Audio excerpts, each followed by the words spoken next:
अस्सलामुअलैकुम। चलिए आज हम लोग हसन नईम का गज़ल पढ़ेंगे, जिसमें सबसे पहला गज़ल ये अहमद फराज का बता दिए थे और मुबारक अजीम आबादी के। तो हसन नईम से उनका सिर्फ जो बता रहे हैं पैदाइश और इंतकाल और एक जो है वो किस इदारा से मामूर थे। ये तो सबसे पहला हसन नईम कब पैदा हुए? तो 6 जनवरी 1924 ईस्वी को पैदा हुए। और हसन नईम किस इदारा पे मामूर थे? तो किस इदारा पे मामूर थे? गालिब इंस्टीट्यूट। और उसके बाद हसन नईम का इंतकाल कब हुआ? 1991 ईस्वी। 3 सवाल हसन नईम से याद रखना है। उसके बाद हम लोग गजल की ओर देखते हैं। तो ये हसन नईम का पहला गजल है। पहले शेर को गजल को क्या कहते हैं? मतला कहते हैं। और आखिरी शेर को मक्ता कहते हैं। गजल में कम से कम 5 शेर और ज्यादा से ज्यादा 17 शेर होती है, तो आपको ध्यान रखना है। चलिए अब हम लोग गजल को सुनते हैं। आप ध्यान से किताब रख लीजिए और सामने मिलाइए। कल्बो जामे हुस्न की गहराइयां रह जाएगी, तू वह सूरज है तेरी परछाइयां रह जाएगी। इसमें हसन नईम कहना चाह रहे हैं कल्ब, यानी कल्ब का माना होता है दिल। कह रहे हैं कि मेरे दिलो जान में तेरी हुस्न की गहराइयां यानी यादें रह जाएगी। तुझको मैं सूरज मानती हूँ और सूरज मान के तुझे परछाई की तरह मैं हमेशा याद करती रहूंगी। यानी तो तू वह हुस्न की गहराइयां है, यानी कल्बो जामे यानी दिलो जान से सदियों, यानी कह रहे हैं इसमें कल्बो जामे हुस्न की गहराइयां रह जाएगी। कह रहे हैं कि मेरे दिलो जान में क्या होगा कि मैं तुम्हारे याद रखूं, जिस तरह से सूरज की परछाई रहता है उस तरह मैं तुम्हें मानती हूँ। अपने महबूब के बारे में कह रहे हैं। ये समझ में आ गया होगा आपको।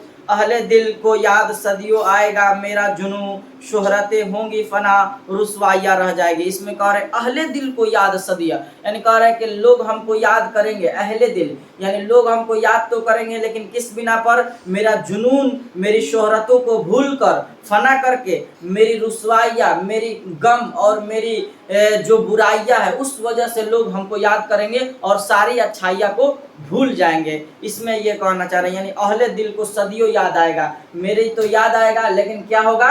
इसमें ये होगा कि सब लोग भूल जाएंगे। क्या चीज को? अच्छाई को भूल जाएंगे और बुराई के बिना पर हमको लोग याद करेंगे। देखिए तीसरा है, गुफ्तगू तुझसे करेंगी मेरी गजलें सुबह व शाम, तेरी खलवत में मेरी तन्हाइयाँ रह जाएंगी। कह रहे हैं कि मेरी जो गज़लें हैं, जब तुम तन्हाई में रहोगी तो तुमसे मेरी गज़लें बात किया करेंगी। जब तुम अकेली रहोगी तो तुमसे बात करके और ऐसा लगेगा कि जैसे कि तुम अकेली नहीं हो, और मेरी गज़लें तुमसे सुबह शाम क्या करेगी? बात करेगी। मैं निकल जाऊंगा अपनी जुस्तजू में एक दिन, बजमे यारा में ख्याल आराइया रह जाएंगी। इसमें कह रहे हैं हसन नईम कि मैं निकल जाऊंगा अपनी जुस्तजू, यानी कह रहे जुस्तजू का माना होता है तलाश। कह रहे कि मैं अपनी तलाश में एक दिन निकल जाऊंगा और बज़्मे यारा माने यारों की जो बज्म होगा वो अपने में बातें करते रहेंगे कि वो कहाँ चला गया। मैं तो ऐसा जगह चला, यानी मैं तो अपने तलाश में जाऊंगा और फिर दोबारा उन लोगों को मिल नहीं पाऊंगा। यानी वो लोग अपने में जिक्र करेंगे कि आखिर कहाँ गया, तो वो लोग ढूंढते रह जाएंगे क्योंकि मैं अपने तलाश में जा चुका हूँ। ये देखिए गजल के आखिरी शेर है, दूर तक कोई ना होगा नगमा संजू में नईम, बस चमन में याद की पुरवाइयां रह जाएंगी। कह रहे कि दूर दूर तक मेरा अब चर्चा नहीं मिलेगा। यानी कह रहे इसमें के नगमा यानी गीत बताना, इसमें यह चाह रहे हैं कि अगर मैं ना रहूंगा तो दूर दूर तक कोई चमन में यानी गाने वाला नहीं रहेगा। बस क्या होगा कि लोगों में चर्चा रहेगा, पुरवाइया यानी यादें रह जाएंगी और लोग यूं ही कहते रहेंगे कि आखिर गया कहाँ। तो इसमें ये कहना चाह रहे हैं कि नईम एक दिन ऐसा जगह चला जाएगा कि कोई इस बज़्म में यानी चमन में गाने वाला मौजूद नहीं होगा। ये पहला गजल मुकम्मल हुआ। दूसरा देखिए, फसाना गम का कोई गम गुसार हो तो कहे, कहानी दिल की कोई दिल फिगार हो तो कहे। इसमें कह रहे फसाना गम का कोई गम गुसार, तो कह रहे कि मेरे पास इतना गम है, मेरे पास इतना तकलीफ है कि मैं किससे कहने जाऊं अपना फसाना, मैं किससे कहने जाऊं अपना फसाना, क्योंकि ऐसा कोई लोग दुनिया में मौजूद होंगे जो मेरे गम जैसे तकलीफ को उठाते होंगे। यानी इसमें ये कहना चाह रहे हैं कि अगर कोई मेरे जैसा गम उठाए तो हम उससे अपना कहानी सुनाएंगे या कहानी बताएंगे तो उसको समझ आएगा, लेकिन मेरे जैसा कोई गमगुसार नहीं है तो मैं किसे सुनाऊं। इसमें ये कह रहे हैं, और सुनाने में भी अच्छा उसे ही लगेगा जो मेरे जैसा होगा।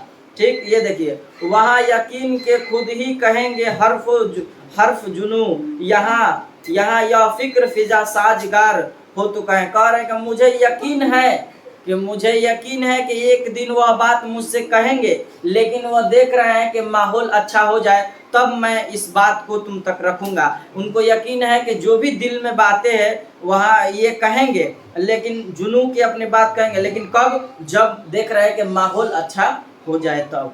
आखिरी देखिए ये अगला शेर देखिए, जुनू की कौन सी मंजिल में मिल रहा है सुकून, हमारी तरह कोई बेकरार हो तो कह रहे हैं कि एक मंजिल ऐसा भी है जहाँ सुकून इंसान को मिल जाता है, लेकिन कोई हमारी तरह बेकरार हो तो कह रहे हैं कि मैं इतना बेकरार हूँ कि कोई भी मंजिल में मेरे हमको सुकून नहीं मिल पा रहा है। लेकिन ऐसा मंजिल है कि जहाँ इंसान को एक दिन सुकून मिल जाता है, लेकिन यह कह रहा है कि मैं इतना ना बेकरार हूँ कि मुझे कहीं सुकून नहीं मिल पा रहा है।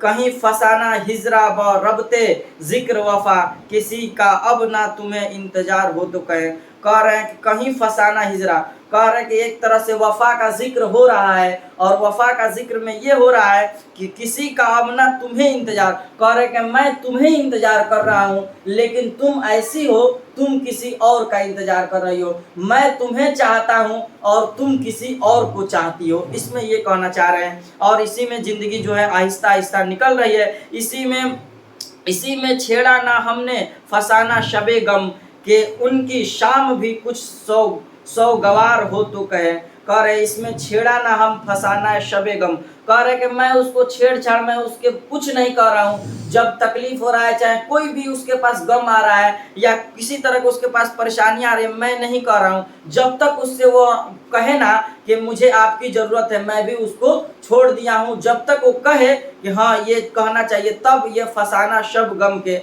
ये कह रहे मैं उस शाम का भी इंतजार देख रहा हूँ जब वो मुझसे आकर कहे, तब मैं इधर से कोई बात को कहेंगे। ये वह मुस्कुराए के बरहम हम गुजारिश पर, जो अपनी आंखों पे कुछ एतबार हो तो कह रहा है कि वह मुस्कुराए के बरहम होंगे गुजारिश पर, कह रहे हैं कि देख रहे हैं कि कोई गुजारिश करे तब मुस्कुराएंगे, लेकिन ये मुस्कुराएंगे क्यों? जो अपनी आंखों पर, कह रहे खुद अपने आंखों पर एतबार होता है जब इंसान का, यानी हम किसी को जब आंख देखते हैं तो समझ जाते हैं कि इंसान के मुस्कुराहट है या उसके पास गम है। तो वही कह रहे कि जो अपनी आंखों पे कुछ एतबार होते करे कि मुझे अपनी आंखों पर एतबार है, इसलिए मैं मुस्कुराना नहीं चाह रहा हूँ या देख नहीं पा रहा हूँ, इस तरह की बात इसमें आ जाएगा। देखिए कहानी दुरे जुनू की कहीं तो किससे नईम, कहानी दौरे जुनू की कहीं तो किससे नईम, जहाँ मैं हमसा कोई गमशार हो तो कह रहे इसमें हसन नईम कि किससे अपना कहानी यानी जुनून की कहानी किससे कहने जाए,